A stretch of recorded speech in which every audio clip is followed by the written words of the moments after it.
What's going on, boys and girls? It's your boy Jason here, and in today's video, I'm just doing another personal update.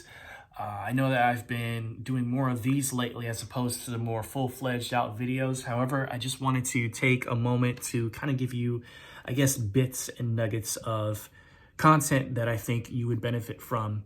Last few videos, I've been talking about the seriousness and the severity of what's going on in this country and how situations like this can lead you to, times in your life where having a traditional 9 to 5 may not be there. It may not be readily available.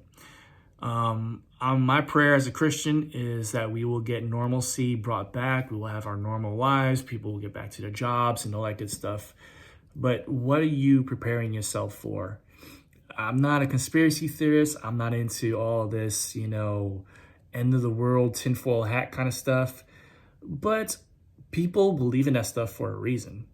There are signs, there's evidence that things can happen, and people prepare for the worst case scenario.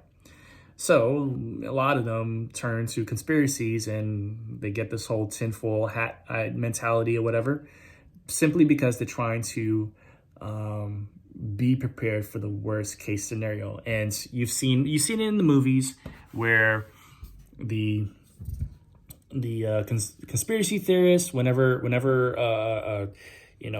traumatic event actually takes place in the world, that tinfoil hat person suddenly becomes the most smartest person in the world because they believed in the impossible, and everyone laughed at him, and all of a sudden no one's laughing because those events were true.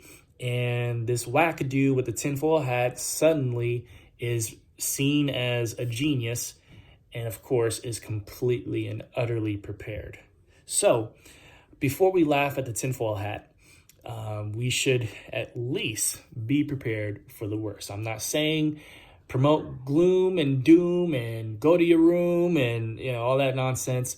What I'm saying is, if you're prepared for your worst, if the worst never happens, and my prayer is that it never happens, you at least can say that you've always been prepared, that nothing can surprise you.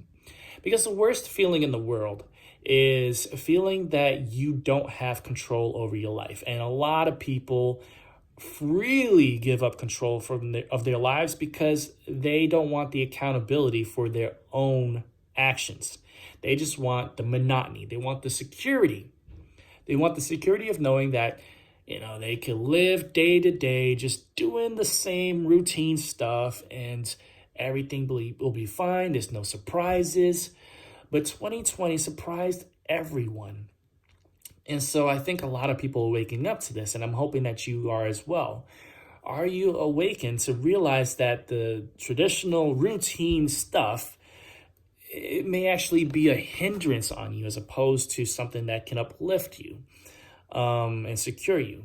If you want security, the truth of the matter is you are the only one that's responsible for it. You are the only one that can that's accountable for your security.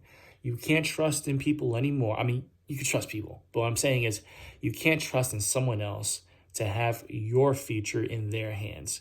You have to have the trust in yourself, but people lack their confidence in themselves. So that's why they rather give it to someone else. However, I feel in my experiences that doing so is actually more scary than having control over my own life. If you want to succeed and if you want to do well and always be prepared, then you got to step up for yourself and you got to do whatever it takes to have the answers for every scenario that may come up. You don't have to be the crazy guy with the tinfoil hat, but you do have to be prepared for every scenario, including the worst case scenario. Not because it's going to happen, but because, God forbid, if it ever does, it will not surprise you and it will not catch you off guard. So in that regard, in that way, wear the supposed tinfoil hats. You don't got to be crazy. You just got to be prepared. So hopefully you get this. And if you like this video, give it a thumbs up. Hit the subscribe button and the bell notification to be updated on future videos. And last but not least, click the link in the description box below for an affiliate marketing opportunity that can help you to raise another source of income. Affiliate marketing is awesome if you don't have the time to start your own products. It gets you out the door quicker and building a second source of income. And I'll be more than happy to help you figure it all out. So click it below, and I'll see you guys later. It's Jason. Much love. God bless. And as always, you know how to do it, y'all. Peace.